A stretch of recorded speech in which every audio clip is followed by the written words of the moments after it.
Salurnya 100 juta di bank dibungakan, ya. Sementara jamaahnya ada yang sekolah nggak ada biaya anak-anaknya, yang mau berobat nggak ada biaya. Apa kita tahu itu jam pengurus masjid ini? Itu yang digarap oleh Masjid Jogokarian dan Masjid Kapal Munzalan. Sampai mereka tahu data tentang warga masyarakat ini lebih lengkap data masjid dibandingkan data dari desa.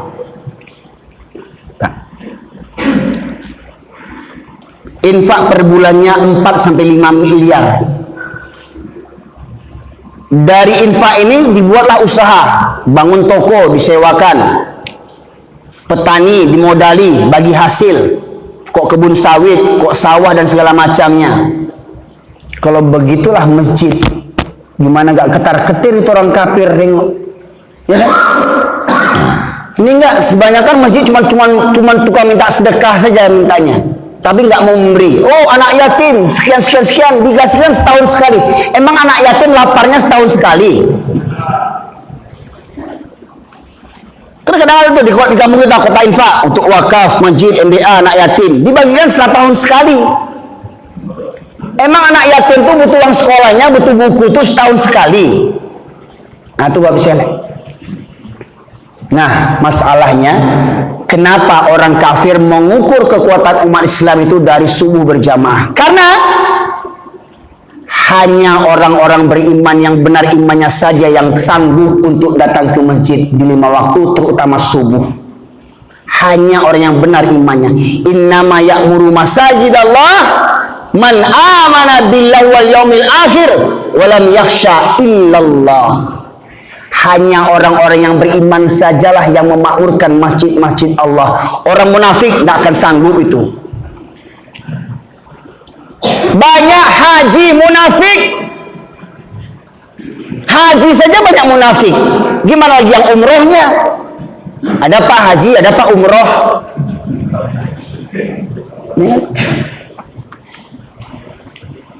Karena dia mikir, oh sholat di Madinah, Masjid Nabawi kan sekian beratus ribu pahalanya.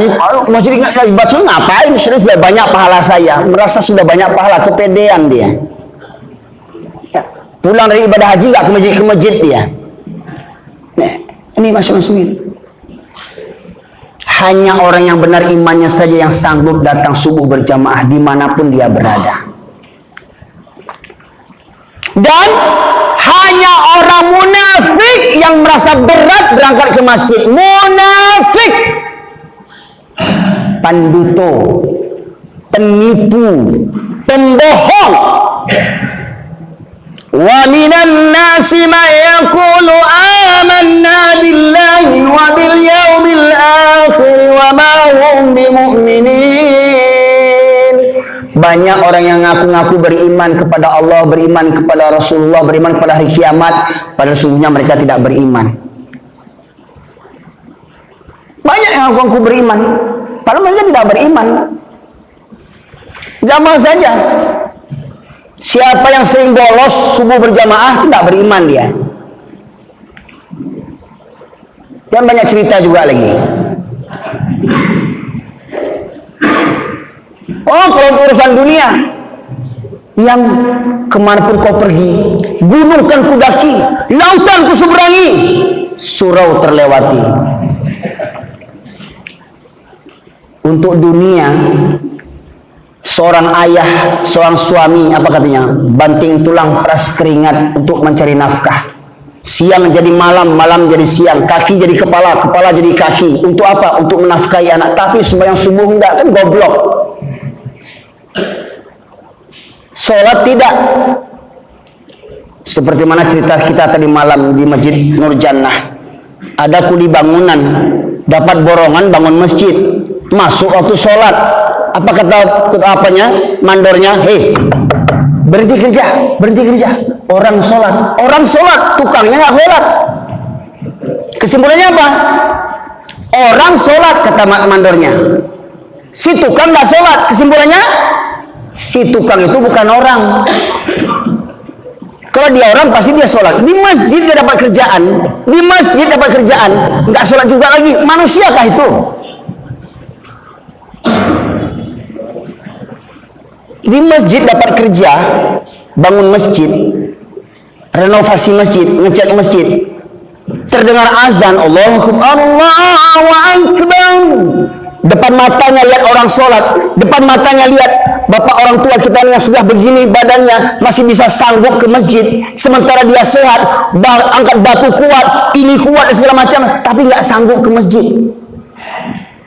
Nggak lihat matanya itu. Maka benarlah firman Allah, walaqad zara'na li jahannama katsiran minal jinni wal ins lahum qulubun la yafqahuna biha walahum a'yunun la yubsiruna biha walahum adhanun la yasma'una biha ulaika kal an'am bal hum adall ulaika humul ghafilun. Dan sungguh akan kami penuhkan neraka jahanam ke bawah banyak di kalangan jin dan manusia. Mereka punya hati tapi tidak ada rasa takut, tidak ada rasa sungguh-sungguh merenungkan ayat-ayat Allah. Mereka punya mata tidak melihat tanda-tanda kebesaran Allah. Aceh dengan gelar Serambi Mekah habis Allah buat dengan gempa dan tsunami.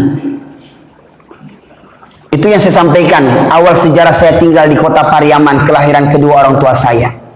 Saya lahir besar di Medan, Bapak Ibu sekalian. Sebelum gempa 2009, saya diundang dari Medan khutbah di kampung halaman orang tua saya. Dan Pariaman itu tepi laut. Saya katakan, ternyata mohon maaf, suka atau tidak suka, saya lihat rupanya perangai orang Pariaman itu suka bampok di lapau. Itu yang saya lihat. Alhamdulillah orang Pariaman sini tidak ada yang bampok di sini ya. Itu ada ambon. Sampai saya ke Malaysia, Pak, orang Pariaman itu bampok hari Jumat bampoknya. Orang yang di absennya. Bila tersapo itu kumsajilonya itu, bila tersapo keceknya. Orang ke masjid katanya kena kemasukan jin. Bila kanainya itu bila kanai sih. Ini sakit otak orang bila kanai itu. Ya. Di Medan, kalau Bapak Ibu pernah tinggal di Medan, pernah jalan ke Medan, daerah Sukarame, kedai-kedai kopi itu, ajo-ajo yang banyak duduk situ tuh, bampok karena ajo-ajo Cilako kok. Jo tanang jo, jamberang lu jo. Nah, ajo siko nak ada tu loh. Ajo siko lelo. Ya. Lapau dekat surau. Nah, berkumandang azan, Allahu Akbar. Kalau artinya semua tahu Allah Maha Besar. Tapi tidak menggari lancinya dari lapau itu. Mohon maaf Pak. Saya kalau pengajian memang agak lasak, Pak.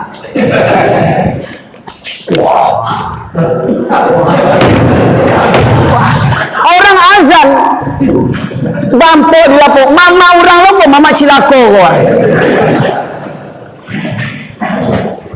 Itu ke kemanakan tuh anak di pangkok, kemanakan dibimbing ada. Kemana? Ke jurang dibimbing anak kemanakan itu. Orang berangkat ke masjid dia bampok di lapau juga. Dekat masjid dengan lapau. Apa enggak dengar telinganya? Kok tak tangguh mengaku orang Minang? Orang Minang kok paling alim di dunia kok. Adik kami basandi sarak kami basandi kitabullah. Sarak mangato adik memakai. Kok memang orang Minang kabur orang beradik, tidak ada orang Minang yang sholat seminggu sekali. Tidak ada orang Minang duduk bampok di lapau ketika azan berkumandang. Tidak ada orang Minang berpaluk-paluk juan jiang dah. Tidak ada orang Minang bergonceng-gonceng juan jiang. Kalau memang orang Minang, kalau ada orang Minang bergonceng juan jiang, itu nan anjang sebenarnya itu. Ya.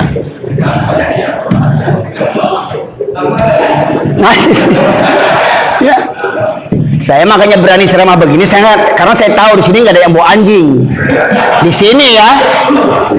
Takut di luar itu dikatnya nggak tahu saya. Ya, Pak.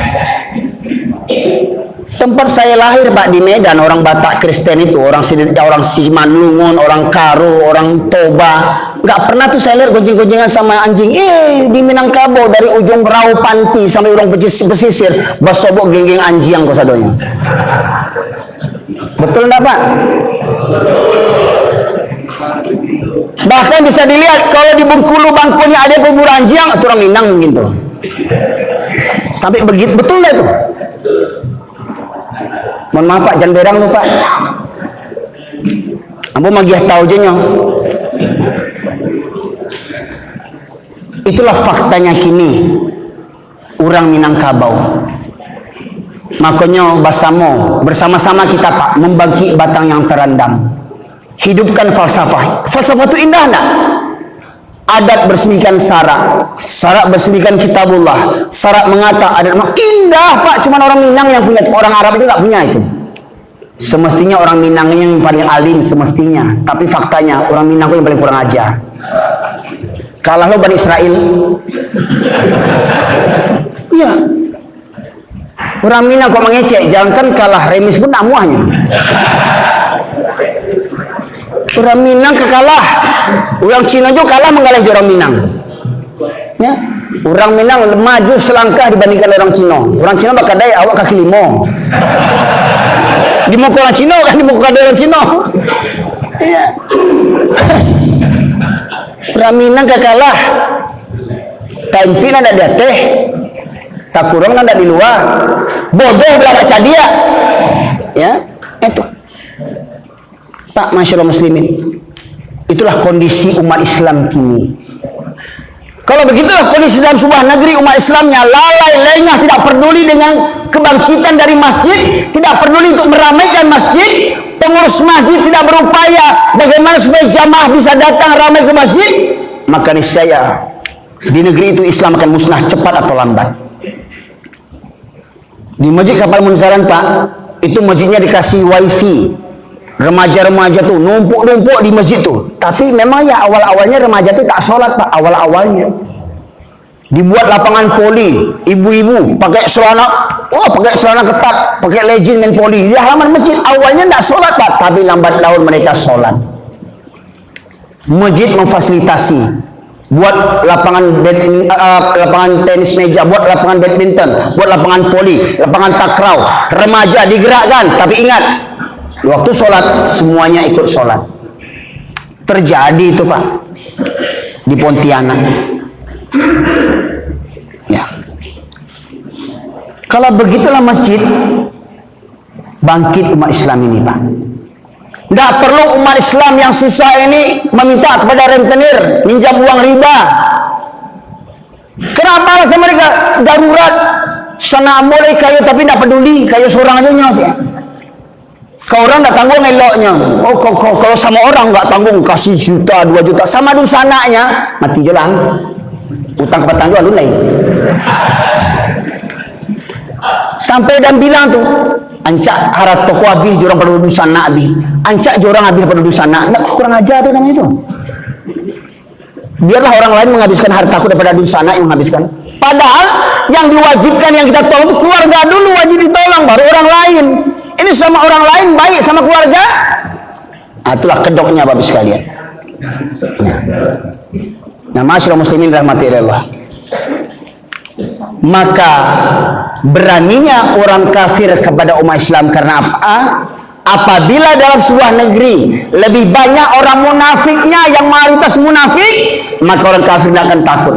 Dalam sebuah negeri, walau presidennya Islam, wakil presidennya Islam, kapolrinya Islam, panglima TNI-nya Islam, segala macam Islam, orang kafir tidak akan takut. Sumbang dengan uang, agih jabatan. KO tuh presiden-presiden itu, raja-raja itu. Itulah yang terjadi di Andalusia Pak. Kenapa hancurnya Islam di Andalusia? Raja ketika itu diiming-imingi hadiah oleh para penjajah kafir, bersatu orang-orang Kristen di situ untuk menghancurkan umat Islam. Dan percaya atau tidak Pak? Percaya atau tidak? Kalau di Indonesia ini kita begitu terus, orang kafir yang mengangkat kita, cepat atau lambat habis Islam di Indonesia ini. Ustaz ditangkap teroris, kita diam, takut. Ustadz dituduh teroris. Ustadz radikal, takut. Islam muslimin, di mana pembelaan kita kepada pegiat-pegiat dakwah?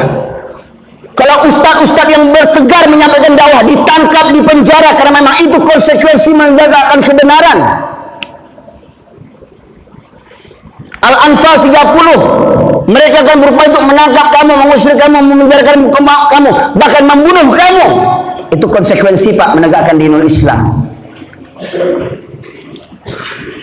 Nah, cepat atau lambat Islam itu akan punah di negeri itu. Pertanyaannya, maukah, relakah, inginkah kita Islam punah di Indonesia ini, hanya tinggal sejarah saja lagi? Maukah kita begitu? Maukah begitu? Bersatu pejuang subuh. Takbir! Takbir! Takbir! Perbanyak pejuang subuh. Kalau dapat semua masjid, punya pejuang-pejuang subuh semua masjid. Bergerak dari masjid, bangkitkan umat Islam dari masjid, dari masjid umat Islam bangkit. Kita yang memimpin lagi. Jangan mau kita dibodoh-bodohi oleh orang kafir.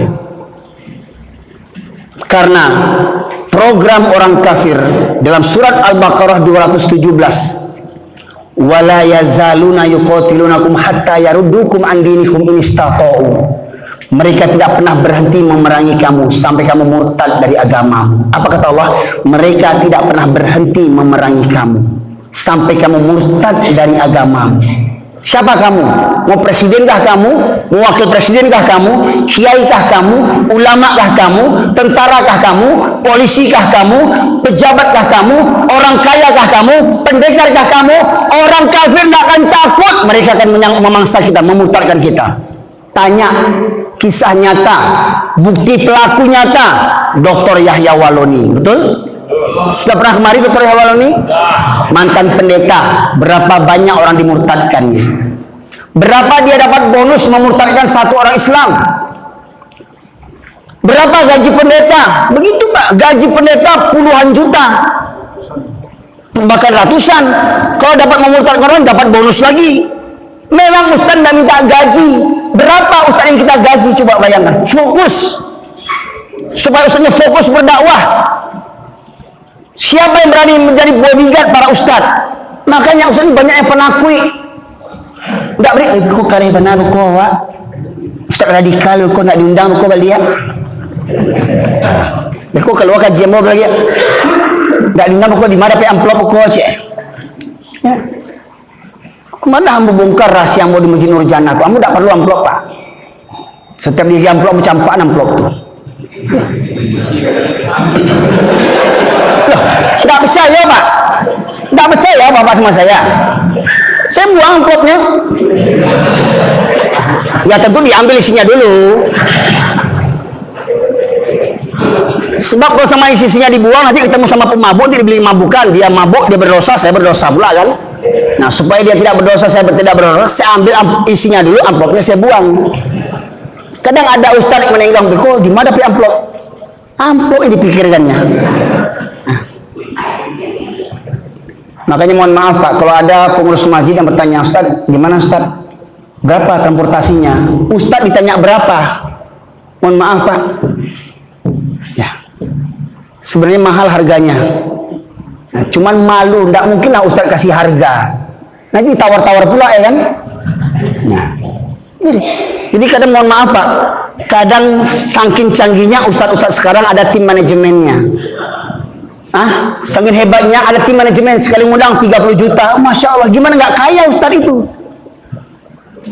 30 juta sekali ngundang. Saya nggak perlu 30 juta, 10 aja cukup lah. Usahanya banyak. Ya, 10 aja. Ya. Coba bayangkan, ngundang Ustaz sampai puluhan juta coba. Gimana nggak mikir-mikir masjid? Sementara kewajiban berdakwah itu kewajiban para ustaz. Coba sejahterakan para ustaz ini, berikan jaminan hidupnya supaya apa? Supaya ustaz ini nggak takut miskin. Akhirnya apa? Banyak ustaz-ustaz yang mohon maaf nih, pendakwah-pendakwah yang plat merah banyak nggak berani bicara ketika corona kemarin. Kalau ceramah khutbah Jumat kena pecat nanti. Iya Pak. Nah tuh pendakwah plat merah. Begitu. Nggak berani ngomong. Nanti kalau saya ceramah nanti kena pecat. Gobloknya Ustaz kok goblok. Takut kena pecat. Masyaallah muslimin rahmati Allah. Jadi kuncinya, kalau kita ingin tetap jaya bangkit Islam ini, dari masjid kita mulai. Masjid berpikir bagaimana supaya jamaah ini cinta dengan masjid. Ada 7 strategi. Cuman udah jam berapa nih ya? Kita sambung bulan depan. Kita sambung malam ya. Kita sambung malam. 7 pilar, 7 strategi bagaimana supaya jamaah subuh bisa seramai jamaah sholat Jumat. Jangan lewati pada episode berikutnya nanti malam di channel yang sama di waktu yang berbeda. Ya. Jam berapa Pak nanti malam? Pada maghrib. Pada maghrib. Kok dapat pada maghrib nanti tuh lebih ramai jamaahnya ini. Ya, kita akan berikan strategi bagaimana supaya masjid, semua masjid jamaah subuhnya seramai jamaah sholat Jumat. Tunggu nanti malam. Awas, kau berani saya tunggu sini kau bilang. Ya demikian saja para jamaah sekalian rahmati Allah ya. Sebab kalau diturunkan pengajian ini sampai siang pun insyaallah saya bisa pingsan ya. Nah, cuman karena saya tahu bapak-bapak sudah agak lapar mungkin sudah mulai kedengaran keroncongan perut saya sebenarnya bukan perut bapak gitu ya. Nah, maka insyaallah kita sambung nanti setelah sholat maghrib. Dan kalau dapat maghrib nanti yang hadir terutama pengurus-pengurus masjid yang lain tekankan Pak, terutama Bapak dari DMI, tekankan semua di bawah bimbingan DMI itu masjid-masjidnya nanti malam datang, kita akan berikan bocoran 7 strategi supaya umat Islam di waktu subuh ramai seperti waktu sholat Jumat. Demikian saja para jamaah sekalian rahmati Allah, kebenaran dari Allah semata, selain khilaf dari saya pribadi. Kepada Allah saya mohon ampun, kepada Bapak Ibu sekalian saya mohon beri maaf. Subhanakallahumma wa bihamdika asyhadu an la ilaha illa anta astaghfiruka wa atubu ilaik. Alhamdulillahirabbil alamin. Assalamualaikum warahmatullahi wabarakatuh.